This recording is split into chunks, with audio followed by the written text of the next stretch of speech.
Hey guys, and welcome to Corley's Corner. I'm coming to you with a question for today. Are you tired of people running your lives? And this is going to be the spiritual edition or the self improvement edition, right? And I say this with a grain of salt because I love self improvement books. If you know anything about me, you know that's my tea. You know that's my jam. I have a plethora of books on self improvement. I can just thinking of some off the top of my head. I have some Joe Dispenza, Atomic Habits. If you're with me, Having a Merry Spirit. I mean, I can go on and on and on, and I know that you all can too, especially if you've clicked this with this title. And what I'm saying with this question is, do you really want these people to run your lives? And I ask this after reading so many books and being very inspired. I mean, the works that these people have put out have stuck with me in a very vibrant way. And a lot of the times that serves me in a very beautiful way. And other times, not so much, but it's only because you have to define who you are and what works the absolute best for you. And if you're new to that, there's absolutely nothing wrong with it. It's just a matter of picking straws.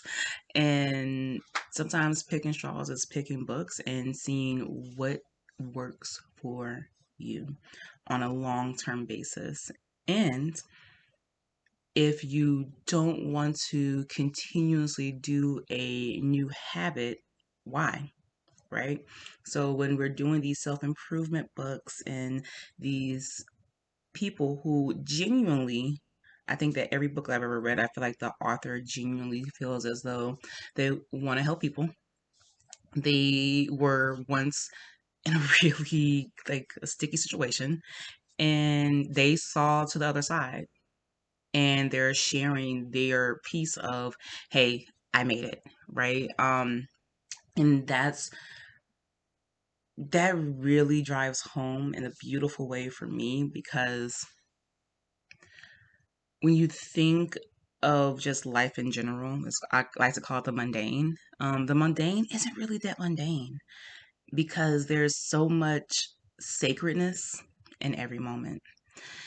So when we put that into perspective of how it is that we are running our lives and the people who are influencing it, I'm going to give some pretty specific examples of things that do work for me and that have not worked for me. A great example is going to be, I think it was, I'm just going to insert the name of the book right here and the author, but I remember the quote because that sticks with me. And she says, don't should yourself to death, right? That is, don't get me wrong, there's like internal clockworks and rhythms and other things that it was such a beautifully depicted book. But the best thing that I heard from her, and it was just, I call it the most human thing. I don't know. It was just one of the things where she's like, just don't should yourself to death. It was like another person looking up for another person. It's like, okay, I hear what you're saying. I hear all these life things are going on. But whatever you do, just don't should yourself to death. Do what you can, do what you could, right? And if you would, you could. And what you should do, well, what should any of us do, right? So that really brought home to me something. Now, there are other things in there that it's not that I didn't agree with them. It's just that it doesn't resonate so strongly to where it is embodied, right? Once I get the internal clock stuff was really awesome. I don't know, I don't remember the names of them. I think it was like the Vashida. It was like three different times, and um, it just talks about energy, right? But on a very elementary level. It's really nice. Um, and I remember for like 30-ish days, I kind of went with I'm only going to kind of, not in a very disciplinary way, but just in a, oh, I remembered, so I'm going to do it. Nothing is wrong with that, but not having any action and going forth. Even with this video, it's not how I operate. I am more of a go with the flow person, as in I can write down things and ideas come really quickly and things like that. And that's why I decided to go on video. I literally only have one point, and that was going to be the title of this video. Because it's a serious question and inquiry that I thought of. And I was wondering, do other people ask this about themselves? Because out of all of the books, pieces of the entire pieces of the books, it's not that they weren't bad or they didn't even serve me, because I love to get those little pieces of information for other people, because if it doesn't work for me, it's bound to work for someone else. But if you don't have that discernment, and if you're doing things like, and you're seriously considering things like, if you're thinking of doing things like uprooting your entire life and your normal life schedule to completely adapt to an author, who, once again, isn't coming from a bad place, is genuinely trying to help. But does it work for you? That is the stride that I've been going into, because at some point when you read, I think once you get over the 50 mark, it's not that, because obviously they're all saying something different, and you can take those things home with you. Home being, sanctuary, the body, yourself, going back to you. You can really take that in and be like, okay, so this is what they're finding out. And then you kind of find out that it's just all testimony. And when you think of, okay, my life is testimony, and that's what these people are doing, it makes it digestible, but at the same time, it worked for you, right? And it's one of those things where I think that you can listen to a lot of people all day, but if it doesn't move you into coming back home, right? That means it's not working, or you should sit down to go back home.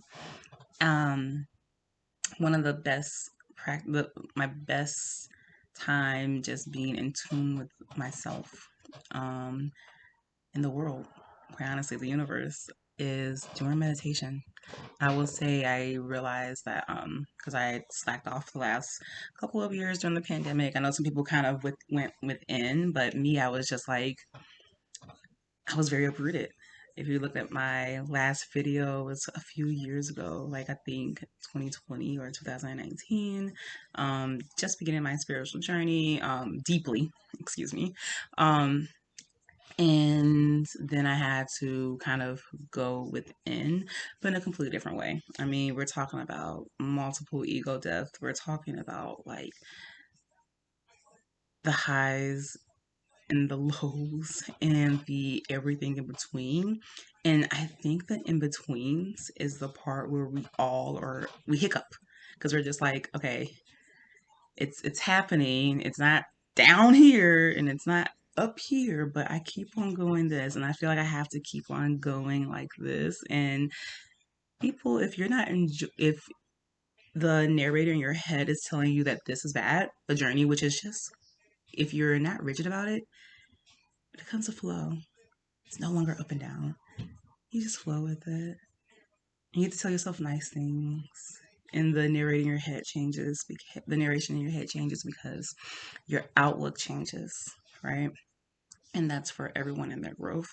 When we understand, loving your neighbor is just a way for you to love yourself, right? So when you fear your neighbor, you're fearing yourself, and you have to ask yourself, what am I scared of? That's one of the when people are doing a self help book, they're usually trying to change something because they feel as though this is not working. And a lot of the times, it's um, really hard to grasp, is that we don't really have to change that much. And what I mean by that is that it's mostly changing the narration in your head. Because if you take off all those things that hold you back, which is usually labeling things that you're like, oh, well, I am not this, or I am this. Well, you have to ask, what brought me to being that person? Was that trauma? Is that childhood pain? It could be past life pain for some people. It could be ancestral pains. It could have been something that happened last week, right? So it's one of those things where we're giving time and recognition to ourselves. All of these authors are telling us to kind of go within because that's what they all had to do. And sometimes you need that wow moment for once, and it gives you such a push. But why only have one wow moment when you can have the ecstasy of continuously going? I was like, oh, well, this is life. Oh, wait. I was complaining because I really wanted this, which is my goal. Of actual physical material thing, a person, whatever the case may be that you're trying to manifest or that you really truly want. It's one of those things where it's so cliche, but it's hmm,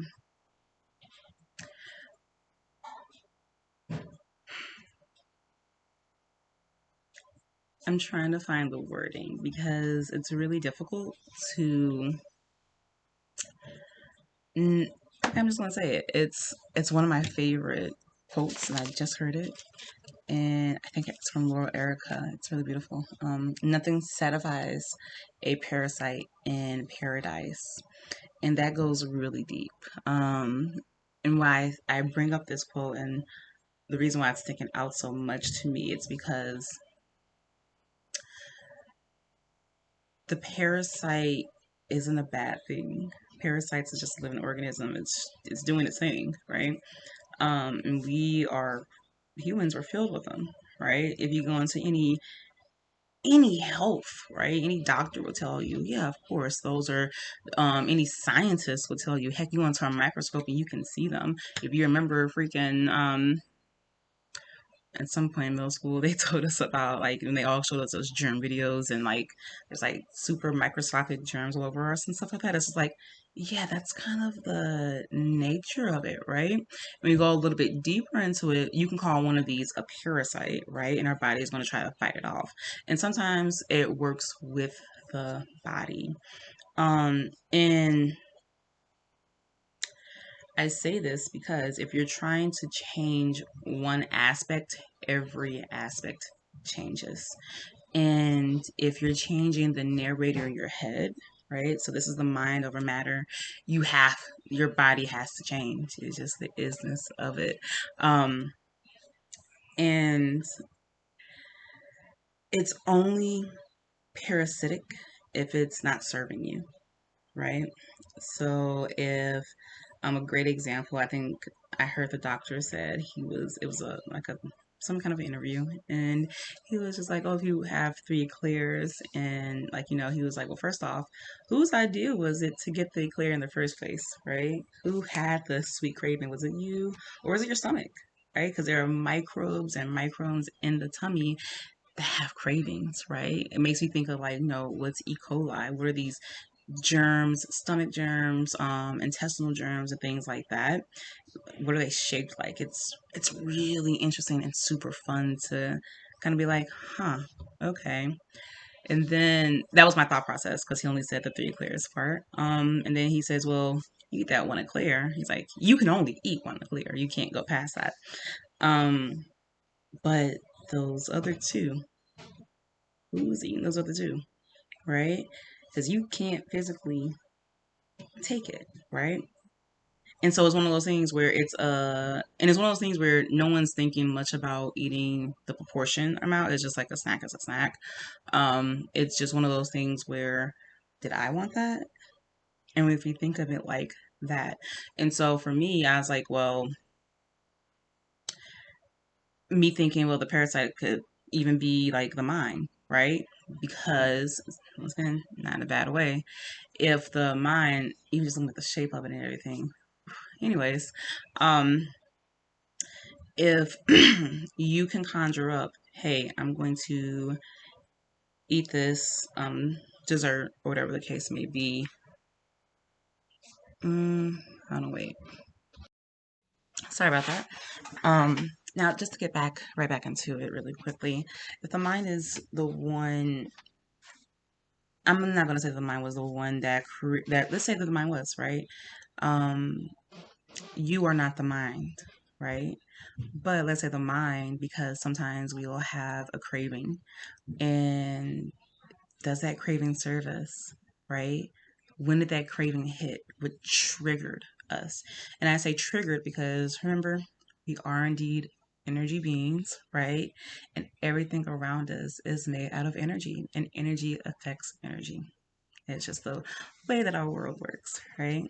So if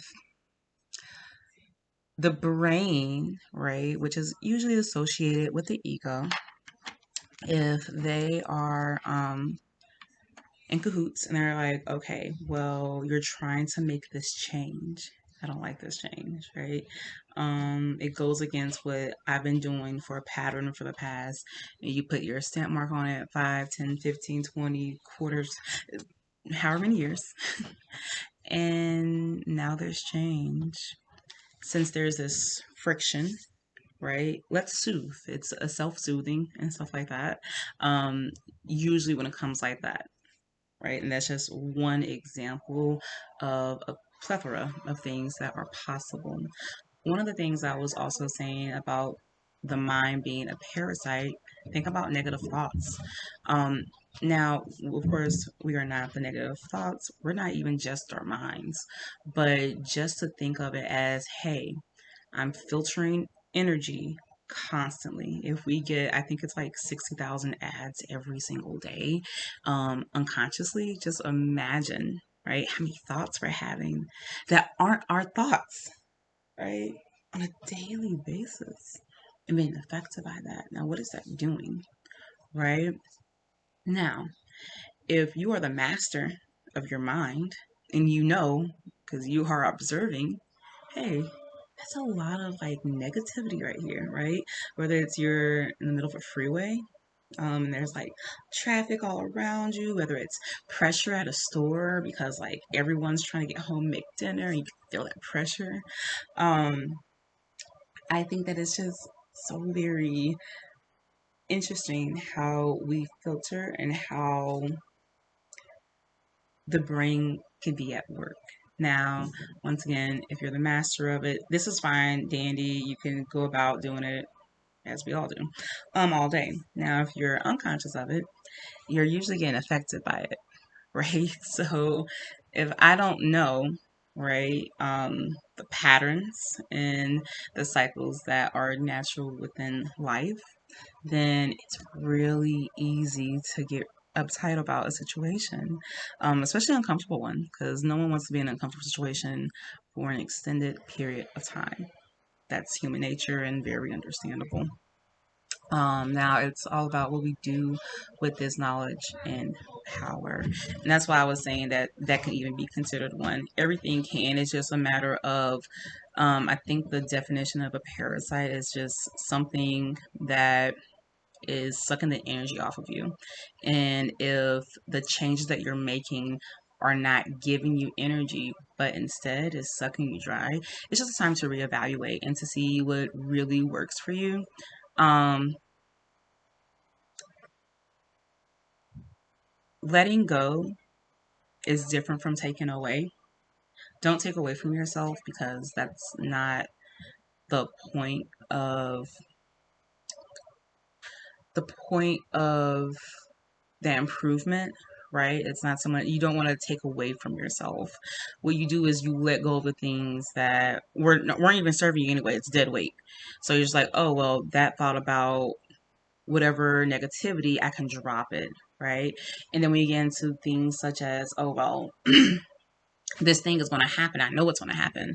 Like if my bill is due on the 14th and it is the freaking 8th, I know I have almost no time, right? But I have almost no time. What is that? That makes no sense, right? Almost. Okay, almost doesn't count. No. Well, you're on a verge of you can't tip toss on that, and then time, that's a construct, right? If you put all those things together, it's just like, wait, you get to drop it all because it's just like, wait. That's not right now in this moment. And then you're going to be able to grab life moment by moment. And so instead of freaking out that as a captain on your own ship, right? You're driving this bad boy. Life is going, right? Are you going to sit here and bounce on the water, or are you going to go? You're going no matter what. This is here. We're here. We're in it. You should get a chance to enjoy that. You should do it right now. It feels good, right? Um, and I'm just gonna go into a little bit more onto because I wrote a little bit of notation because I was like, if you're truly tired of not knowing what to do for yourself, right? And you're constantly looking for others, right? Which there's nothing wrong with that, right? But let me not say there's nothing wrong with that. If you don't have any discernment and you don't know what you want for yourself, there's plenty of wrong with that.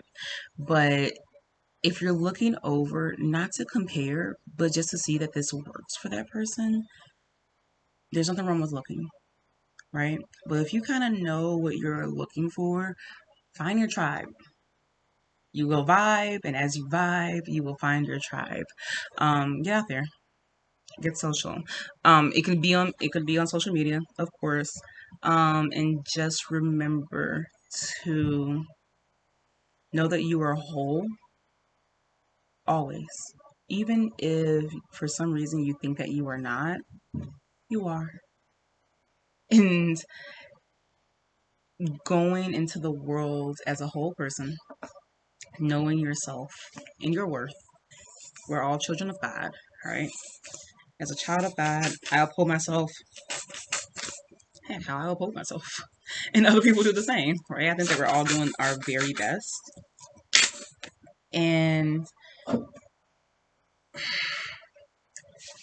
yeah, I think that we're all doing our very best. Don't beat up on yourself. And if you're not doing your very best, that's totally fine. If you're like giving a good 80% to 70%, I feel you. I feel you. Life is supposed to be about rest too. It's not all about, I have to change, I gotta develop, I gotta do that. Which I can get really into. I love that energy. I love that self-improvement energy. I love the energy. It's just, it's fun. It's invigorating. It's that change is exciting for me. I've gotten quite used to change, and when it doesn't change, it's one of those things where I'm like, oh, I'm just supposed to sit and observe things for a while until I feel the need to, yeah, okay, you get into a nice little groove, right? And it's all about the energy centers, and what's moving for you. I'm gonna get a little bit deeper into this because I'm seeing a couple of my actually I'm gonna go ahead and finish this up, and then I'm going to make a couple of other videos on it because I'm really feeling this. Um, yeah, actually no. I am going to make this into other videos. I already know this is going to go on to, I don't want it to be like a 2 hour moment just yet. But I'm going to go into how we can get the parasitic ways out of us, right? And just remembering that it's not about good or bad, but just viewing and observing things as they come. Okay. I I'm so grateful for you coming to watch this video. The new earth is here. It's beautiful energy. I'm wishing you so much love and the best of luck. I am very excited to speak with you all next. I'm going to meditate on this a little bit longer and then come back with more of my notes. And we'll be seeing each other soon. Welcome to Corley's Corner, by the way.